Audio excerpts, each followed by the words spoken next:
Hello बच्चों, आज हम इस वीडियो में कक्षा 6 विज्ञान विषय के अंतर्गत पाठ सजीव एवं उनका परिवेश से संबंधित अभ्यास प्रश्नोत्तर की चर्चा करेंगे।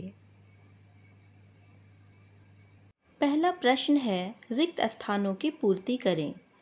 प्रश्न है, पौधे एवं जंतु जो स्थल में निवास करते हैं उनके आवास को क्या कहते हैं? इसका उत्तर है स्थलीय आवास। दूसरा प्रश्न है, मछलियाँ पानी में किसके द्वारा सांस लेती हैं? इसका उत्तर है गलफड़ा के द्वारा। अगला प्रश्न है, मृदा, जल, पत्थर, ताप किसी आवास के कौन से घटक कहलाते हैं? इसका उत्तर है अजैव घटक।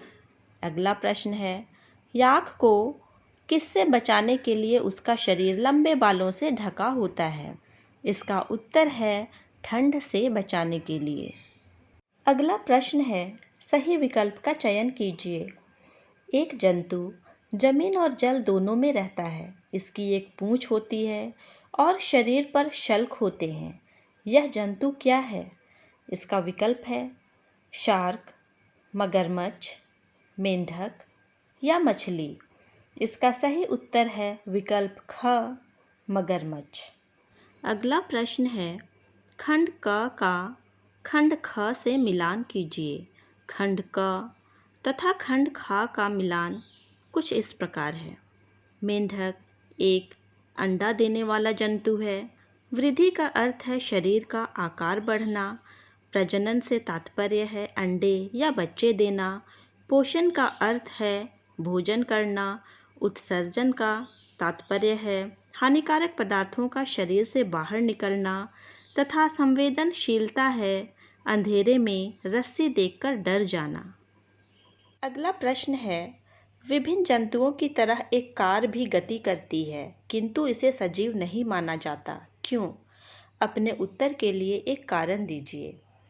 इसका उत्तर है, विभिन्न जंतुओं की तरह एक कार भी गति करती है किंतु इसे सजीव नहीं माना जाता, क्योंकि कार स्वयं गति नहीं करते हैं, ये बाहरी कारकों द्वारा गति करते हैं।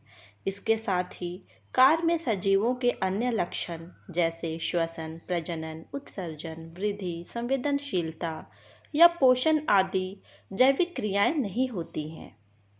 अगला प्रश्न है, कैक्टस मरुस्थल में जीवन यापन के लिए किस प्रकार अनुकूलित है? इसका उत्तर है, कैक्टस में कुछ विशेषताएं होती हैं जिनके कारण कैक्टस मरुस्थल में जीवन यापन के लिए अनुकूलित होती हैं। जैसे इनकी जड़ें मिट्टी के नीचे बहुत गहराई तक जाती हैं। इनका तना मोटा और मांसल होता है जिसमें जल का संचयन हो सकता है। तने की ऊपरी परत मोटी होती है और इस पर घने रोम होते हैं जो जल के वाष्पन को कम करती है। इसके साथ ही इसकी पत्तियां छोटी शल्क पत्र या कांटों के रूप में होती है जो जल के वाष्पन दर को घटा देती है ताकि जल का क्षय कम से कम हो।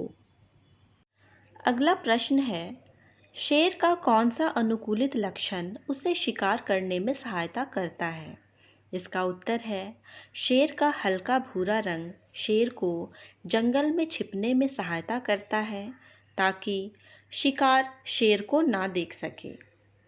शेर के पैर तथा जबड़े की मांसपेशियां बहुत मजबूत होती हैं और इसके बड़े बड़े दांत होते हैं जिसके द्वारा शेर शिकार को आसानी से मार देता है।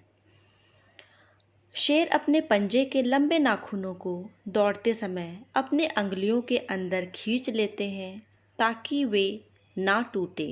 इसके साथ ही शेर की आँखें चेहरे पर सामने की ओर होती हैं जिससे अपने शिकार को शेर ठीक से देख सकें और शिकार पर हमला कर सकें।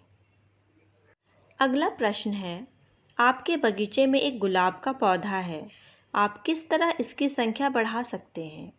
उत्तर है, कलम विधि से प्रजनन के द्वारा गुलाब के एक पौधे से ही हम इसकी संख्या बढ़ा सकते हैं। अगला प्रश्न है, किसी ऐसे निर्जीव वस्तु का उदाहरण दीजिए जिसमें सजीवों के दो लक्षण परिलक्षित होते हैं। उत्तर है कार। कार एक निर्जीव वस्तु है जिसमें सजीवों के दो लक्षण परिलक्षित होते हैं, जैसे गति। कार एक स्थान से दूसरे स्थान तक जा सकती है। दूसरा लक्षण है पोषण। कार को ऊर्जा की आवश्यकता होती है। अगला प्रश्न है, निम्न में से कौन सी निर्जीव वस्तुएं किसी समय सजीव का अंश थी? वस्तुएं हैं दही, मिट्टी, ऊन, रबर, नमक, रेशम और सेब। इसका उत्तर है दही, ऊन, रबर, रेशम और सेब। बच्चों, दही दूध से बनता है जो गाय से प्राप्त होता है और गाय एक सजीव प्राणी है। ऊन भेड़, याक इत्यादि जंतुओं से प्राप्त किया जाता है और ये सभी जंतुएं सजीव हैं। रबर वृक्ष से प्राप्त किया जाता है जो सजीव है। रेशम के कीटों से प्राप्त किया जाता है जो सजीव है। वहीं सेब एक फल है जो वृक्ष से प्राप्त किया जाता है और वृक्ष सजीव है। वहीं पर मिट्टी चट्टानों के छोटे कणों से बनती है जो निर्जीव होती है और नमक समुद्र झीलों के नमकीन जल से प्राप्त किया जाता है जो निर्जीव हैं।